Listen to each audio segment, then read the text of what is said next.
Imagine for a moment the quiet hum of a high-security facility, the air thick with the promise of scientific advancement.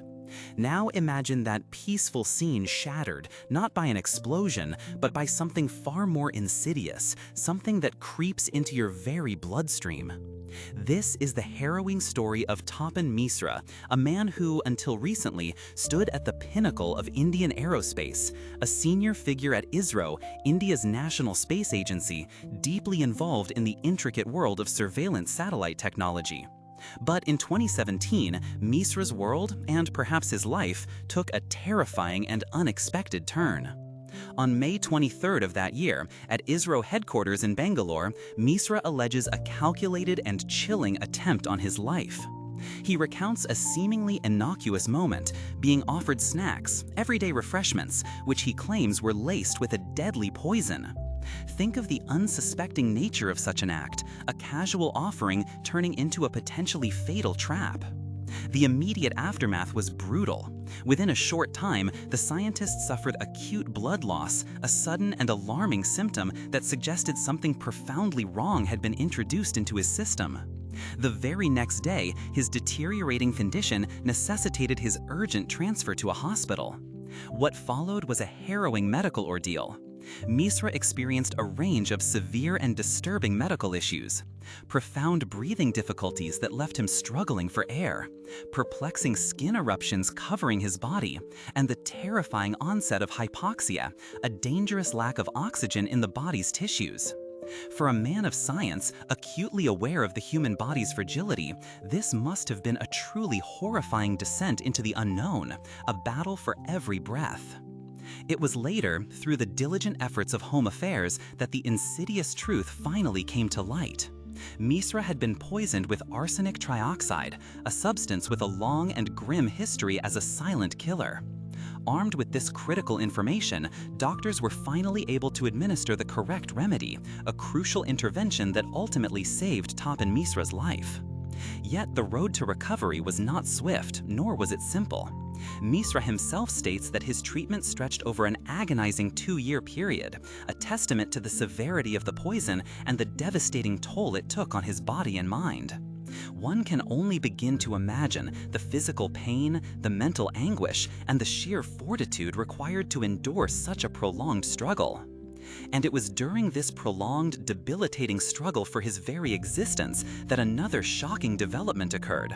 While he was fighting for his life, undergoing extensive medical care, Tapan Misra was removed from his prestigious position as the director of the Space Applications Center, or SAC. One might pause here and reflect on the stark implications of such a decision.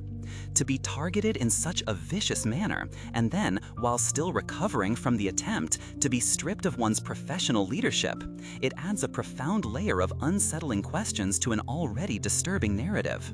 Was it a coincidence, or was there a connection between the alleged poisoning and his removal?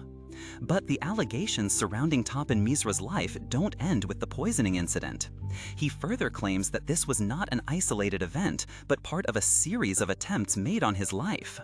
Consider, if you will, the former director's account of surviving an explosion in his own lab.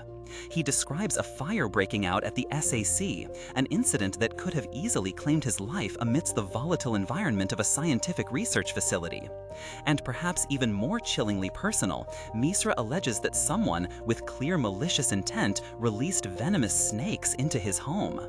Imagine the terror, the constant vigilance required to live under such circumstances, where even the sanctity of your private dwelling is violated by a deadly threat. Each of these alleged incidents paints a picture of a man living under a constant existential threat, a life now seemingly defined by survival. These are not the kinds of stories one expects to hear from the quiet, structured corridors of a national space agency. Tapan Misra's claims paint a picture of intrigue, danger, and betrayal at the highest levels of Indian science and technology. It raises profound questions about who might want to silence a scientist of his caliber, a man instrumental in developing advanced surveillance satellite technology crucial for national security. Was it an internal power struggle, industrial espionage, or something far more complex and clandestine, operating in the shadows of power? For 2 long years, Topan Misra battled the physical aftermath of arsenic poisoning, a battle that left indelible marks. For longer still, he has been left to grapple with the emotional and professional scars of these alleged assassination attempts. His journey from respected director to a man claiming to be hunted is a stark reminder that even in the pursuit of knowledge and technological advancement, human dramas of the most intense kind can unfold, often hidden from public view. It highlights the vulnerability of individuals, even those in positions of power and trust, to forces unseen and motives unknown. So we are left with a story that feels more like a spy thriller than a factual account of a leading aerospace scientist's life. Topan Misra, a former director at ISRO, alleges he was poisoned with arsenic, removed from his post during recovery, and has survived other terrifying attempts on his life, including an explosion and venomous snakes. It's a chilling narrative that begs for answers, a testament to the shadows that can sometimes fall even upon the most illuminated fields of human endeavor. What are your thoughts on this astonishing account? Do you believe these allegations point to a deeper conspiracy, or are there other explanations to consider? Share your perspectives in the comments below. And if this story has piqued your interest, remember to subscribe or follow for more thought-provoking narratives from around the world. Until next time, take care.